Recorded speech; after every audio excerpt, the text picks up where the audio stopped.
USA का gulf countries के अंदर आखिरकार इंटरेस्ट क्या है? क्या वाकई में इजराइल और सऊदी दोनों अगर दोस्त बन जाते हैं तो यूएसए को बेनिफिट होने वाला है? याद रखिए, बिना इंटरेस्ट के दोस्त भी जो है वो आपसे बात नहीं करेंगे, और यहां पर तो देश के इंटरेस्ट की बात है, नेशनल इंटरेस्ट की बात यहां पर है। तो चलिए शुरुआत करते हैं हम लोग आज के लेक्चर की, जिसमें आप लोग ये तमाम बातें आज देखने वाले हैं, सीखने वाले हैं कि अगर सऊदी और यूएसए के बीच में कोई डील होती है तो फायदा किसको हो सकता है। अगर इजराइल और सऊदी की दोस्ती होती है तो यूएसए को सबसे ज्यादा फायदा किस चीज से मिल सकता है? क्या वाकई में इजराइल और सऊदी के बीच में अगर डील होती है, दोनों के बीच में दोस्ती होती है, तो यूएसए चाइना को डिफेंड करने के अंदर सक्सेसफुल होगा? क्या वाकई में इजराइल और सऊदी के बीच में अगर दोस्ती होती है तो क्या दोनों मिलकर ईरान को जो है वो काउंटर कर सकते हैं? इन तमाम बातों के बारे में आज हम लोग चर्चा करने वाले हैं। सबसे पहले यहां पर ये जो पिक्चर आप लोग देख सकते हैं कि दोनों जो है थम्स अप कर रहे हैं कि यार अब जो है अपन दोनों मिलकर बहुत बड़ा आगे कुछ करेंगे, ठीक है। लेकिन क्या बिना शर्तों के ये दोस्ती संभव है? चलिए जानते हैं सबसे पहले कि आखिरकार होने क्या वाला है। न्यूज़पेपर जो है इंडियन टाइम्स में इसको पब्लिश किया गया है। The Biden administration is working overtime to consolidate what is Washington DC's most significant advantage over the it great power rivals. Basically Biden का जो एडमिनिस्ट्रेशन है वो ज्यादा ओवरलोड अभी ले रहा है, बहुत ज्यादा वर्क कर रहा है। क्यों ले रहा है, क्यों ज्यादा ओवरलोड कर रहा है, क्यों ज्यादा वो वर्क कर रहा है? इसका सबसे बड़ा रीजन है यूएसए ये चाहता है कि इजराइल और सऊदी के बीच में बहुत दोस्ती जो है वो गहरी हो जाए। देखिए सबसे पहले मैं आपको सऊदी के बारे में बताता हूं। सऊदी जो है वो गल्फ कंट्रीज के अंदर सबसे अमीर देश है। सऊदी जैसा कहेगा वैसे पूरी की पूरी गल्फ कंट्री जो है वो मानने को तैयार हो जाएंगी। इसके साथ में ही जितनी भी कोस्टल बाउंड्रीज हैं उनको बहुत अच्छे से कंट्रोल करता है सऊदी। तो सऊदी के जो प्रिंस हैं उनका कहना तमाम गल्फ कंट्रीज मानते हैं। इजराइल की अगर बात करें तो इजराइल और अरब के बीच में जो है वो कॉन्फ्लिक्ट बहुत पुराना है। 1948 के अंदर जब इजराइल का फॉर्मेशन होना शुरू होता है तो उस समय केवल 3% जो जनसंख्या थी वो यहूदियों की थी, जबकि उस पार्ट के अंदर जहां पर आज इजराइल है वहां पर जो रिमेनिंग पॉपुलेशन है वो मुस्लिम फिलिस्तीनियों की थी। धीरे धीरे इजराइल जो है वो अपने कैप्चर जो एरिया है उसको बढ़ाने की कोशिश करता है।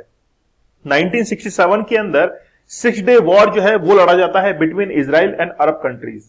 और आपको जानकर आश्चर्य होगा इस युद्ध को जो है वो इजराइल ने जीता था। एक ऐसा देश जो कि पहले अस्तित्व में ही नहीं था और बाद में यूरोपियन पुश के कारण इजराइल जो है वो आकर अपने आप को एस्टैब्लिश करता है और एस्टैब्लिश करने के बाद अपने आप को साबित करता है जब वो 6 डे वॉर को जीत जाता है।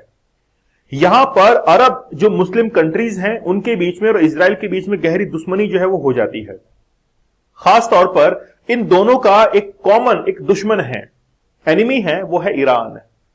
क्योंकि ईरान जो है वो हमेशा से कॉन्फ्लिक्ट करता हुआ आया है, काउंटर करता हुआ आया है सऊदी अरब को। तो इजराइल को और सऊदी को यह लगता है कि हम दोनों मिलकर जो है वो किसको काउंटर कर सकते हैं? ईरान को काउंटर कर सकते हैं।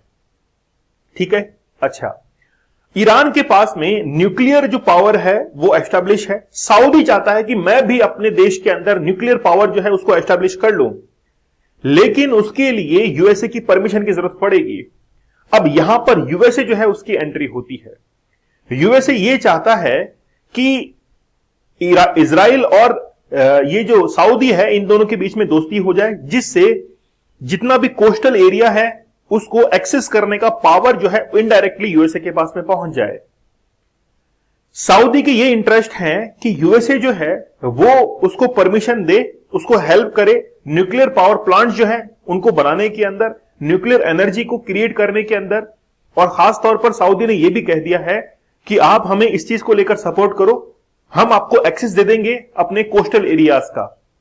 इसके साथ में ही आप इसके लिए निश्चिंत हो जाना कि हम लोग इसका डिफेंस यूज नहीं करेंगे, मिलिट्री यूज नहीं करेंगे, इसको हम लोग एनर्जी सेक्टर के अंदर ही यूज करेंगे। क्योंकि सऊदी का यह कहना है कि 2030 के बाद में हम लोग टोटली जो है, यानी कि कुछ पार्शियली, टोटली नहीं, पार्शियली जो है वो हम लोग शिफ्ट होने वाले हैं ऑयल एक्सपोर्ट से लेकर किसके ऊपर, न्यूक्लियर एनर्जी की तरफ हम लोग शिफ्ट होना चाहते हैं, और इसमें यूएसए जो है वो हेल्प करेगा। तो दोनों के जो है वो अपने अपने इंटरेस्ट है, नेशनल इंटरेस्ट है इसके अंदर।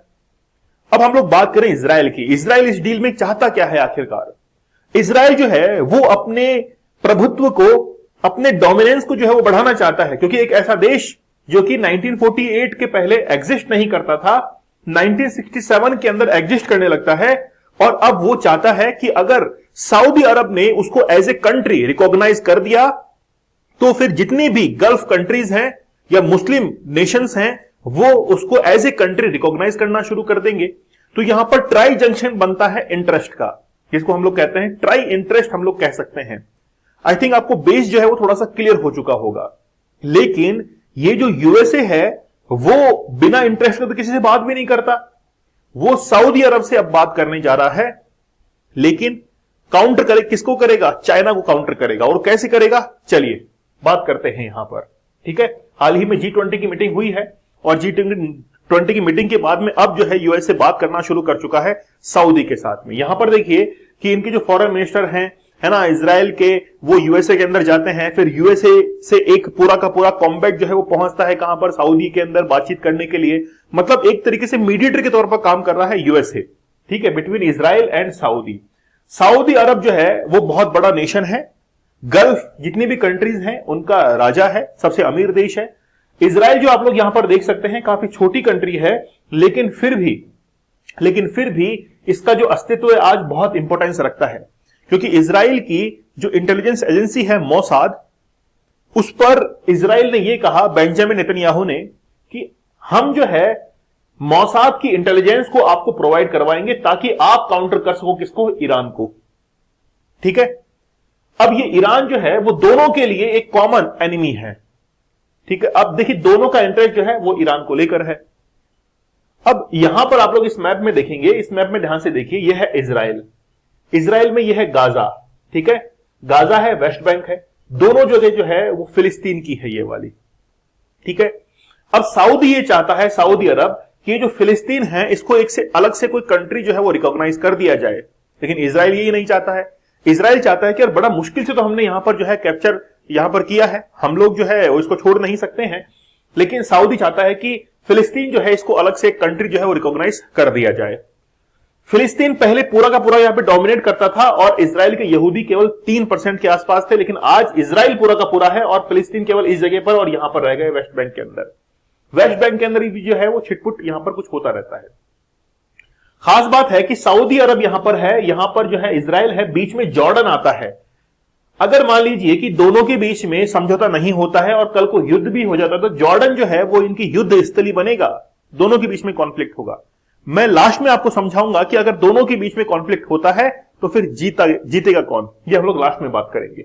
बेसिक आपको समझ में आ रहा होगा। तो तीनों कंट्रीज का जो नेशनल इंटरेस्ट है वो यहां पर बना हुआ है। चलिए बात करते हैं। आप ये आपको जो डार्क के अंदर दिखाई दे रहा है, डार्क येलो में, ये है शिया मेजॉरिटी।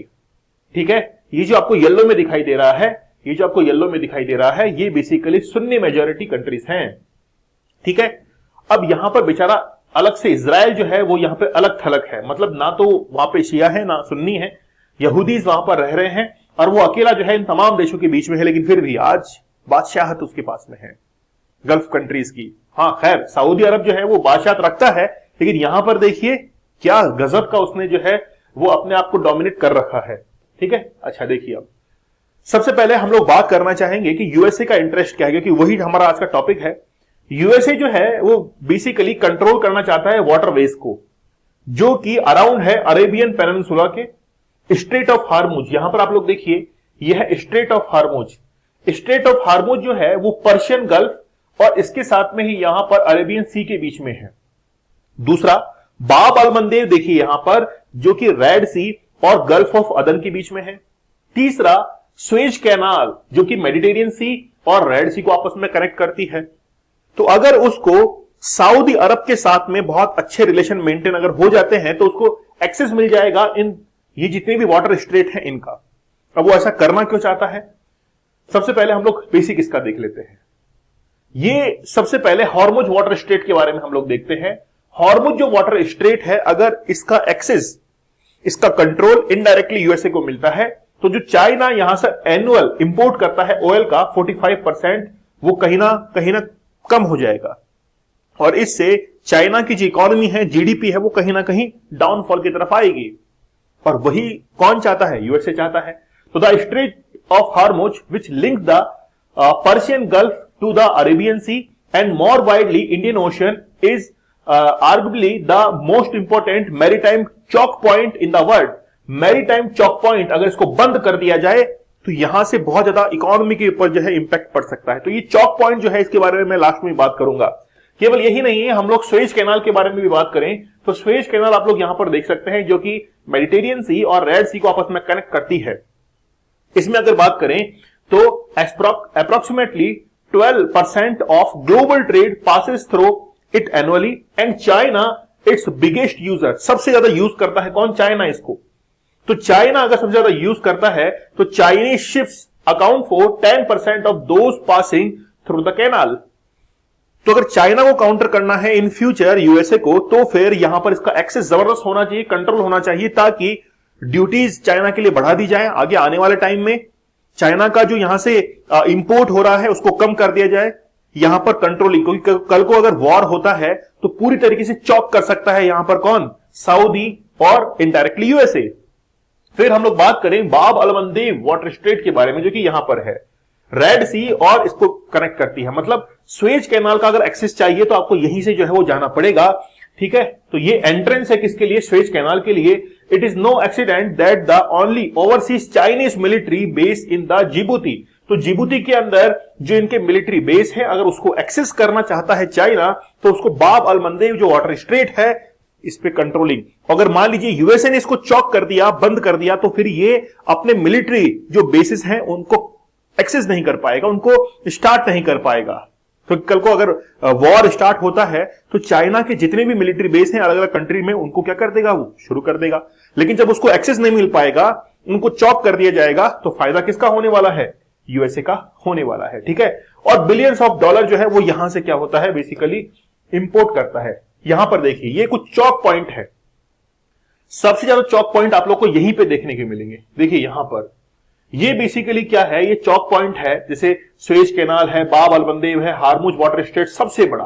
तो यहां पर अगर इनको चॉक कर दिया जाता है तो यूनाइटेड स्टेट्स को बहुत बेहतरीन फायदा जो है वो मिलने वाला है। और चाइना का जो बीआरआई प्रोजेक्ट है, बेल्ट एंड रोड इनिशिएटिव है, इसको वो पूरी तरीके से क्या कर देगा? खत्म कर देगा। और ये जो बेल्ट एंड रोड इनिशिएटिव है 2013 के अंदर शुरू हुआ था, इसका मकसद है कि 2047 तक, 2047 तक एशिया, यूरोप और अफ्रीका को जो है वो सभी रूटों से कनेक्ट करना है, चाहे सी रूट हो, है ना, चाहे रोड हो, ट्रांसपोर्ट हो, सबसे जो है वो कनेक्ट करना है। ये बीआरआई प्रोजेक्ट है चाइना का, इसको जो है वो काउंटर करना चाहता है, इसीलिए वो सऊदी और इजराइल के साथ में डील करना चाहता है। अगर हम लोग मिलियंस ऑफ बैरल के अंदर यहां पर अगर हम लोग ऑयल का जो एक्सपोर्ट देखें, ट्रांसपोर्ट देखें, तो आप लोग देखेंगे कि 19 जो मिलियन बैरल है यहां से स्ट्रेट ऑफ हार्मुज से होता है, और इसके साथ में बाब अल मंदेब से 4.8, स्वेज कैनाल से 5.5। इतना ज्यादा कहीं से नहीं होता है। एकमात्र ये भी देखिए थोड़ा बहुत है यहां से, लेकिन इससे कोई फर्क नहीं पड़ता है। मेनली ये 3 पॉइंट देखिए, अगर ये एक्सेस इनडायरेक्टली यूएसए के कंट्रोल में रहते हैं तो कहीं ना कहीं फायदा जो है वो किसको मिलने वाला है? यूएसए को मिलने वाला है, ठीक है। समझ रहे हैं आप लोग? अब दोनों के बीच में शर्त क्या है? सऊदी ये कहता है कि हमको जो है वो न्यूक्लियर एनर्जी का एक्सेस जो है वो मिलना चाहिए, इससे हम लोग और डेवलप कर पाएंगे और हमारी ऑयल के ऊपर जो डिपेंडेंसी है वो कम हो जाएगी। हम लोग चाहते हैं कि 2030 तक हम लोग ऑयल पे ही जो है वो निर्भर ना रहे, हमारे पास में दूसरे भी सेक्टर हो। यूएसए चाहता है कि आपका जितना भी ये पेनिनसुलर जो रीजन है, यहां पर वाटरवेज का जो कंट्रोलिंग पावर है वो इनडायरेक्टली हमारे पास में आ जाए। मतलब दोनों के जो है नेशनल इंटरेस्ट है। इजराइल क्या चाहता है? इजराइल चाहता है कि हमारा कहीं ना कहीं प्रभुत्व जो है वो बना रहे। तीनों का इंटरेस्ट है। तो खास तौर पर यूएसए जो है वो अपनी चाल अब खेलने को तैयार है। मैंने कहा था आप लोगों की, मैं आपको बताऊंगा कि इजराइल और सऊदी के बीच में अगर वॉर होता है तो आखिरकार जीतेगा कौन? देखिए पहले तो बात, वॉर वो जीता है जिसके दिमाग में मकसद क्लियर होता है। मकसद कैसे? मेंटली स्ट्रांग होना चाहिए कि हम लोग इस वॉर को जीतेंगे ही जीतेंगे। इसलिए इजराइल का सबसे स्ट्रांग पॉइंट है कि वहां पर नेशनलिज्म सबसे ज्यादा है। इसी के कारण वो 1967 के अंदर उस वॉर को जीत पाए थे। 6 दिनों के अंदर सभी अरब कंट्रीज को हरा पाए थे। यहां पर 1,33,000 जो है वो एक्टिव आर्मी है, जबकि सऊदी के पास में 78,000 एक्टिव आर्मी है। क्योंकि यहां पर जो स्कूल कॉलेजेस के अंदर स्टूडेंट्स पढ़ते हैं उनके लिए मिलिट्री ट्रेनिंग लेना बहुत ज्यादा जरूरी होता है। ठीक है, ठीक है, ओके। और ये 2 से 4 साल के लिए जो है वो ट्रेनिंग सर्विसेज वगैरह देते हैं। और यहां पर 8,000 जो है वो पैरामिलिट्री है, ओके। और यहां पर 19,000 जो है वो पैरामिलिट्री है। तो मेनली आप लोग देखिए कि बराबर का मामला है, ज्यादा नहीं है, क्योंकि यहां पर इसके पास में जो है वो क्या है, नेशनलिज्म है। चलिए, लेक्चर कैसा लगा मुझे आप लोग कमेंट सेक्शन में जरूर बताइएगा। आई होप आप लोगों को लेक्चर बहुत अच्छे से क्लियर हुआ होगा। एक बेहतरीन कमेंट जो है उसका इंतजार रहेगा। देखते हैं जो है बेहतरीन कमेंट कौन सा होता है। आप लोगों के लिए यूपीएससी आंसर राइटिंग का एक कोर्स जो है वो लॉन्च किया गया। इसमें आप लोग लाइव आंसर राइटिंग कर सकते हैं। आपकी कॉपीज जो है वो आंसर्स वगैरह चेक किए जाएंगे। आप इस कोर्स के साथ में जुड़ सकते हैं। फ्लैट 50% और एक्स्ट्रा 30% डिस्काउंट आप लोग को मिलेगा। कोड यूज करना है विजय, जिससे आप लोगों को ये पूरा का पूरा एक्सेस आप लोग को मिल जाएगा, मतलब आपको भी एक्सेस मिल जाएगा, है ना। चलिए, मिलते हैं आप लोगों से अगले सेशन में। तब तक के लिए धन्यवाद। Thank you. जय हिंद।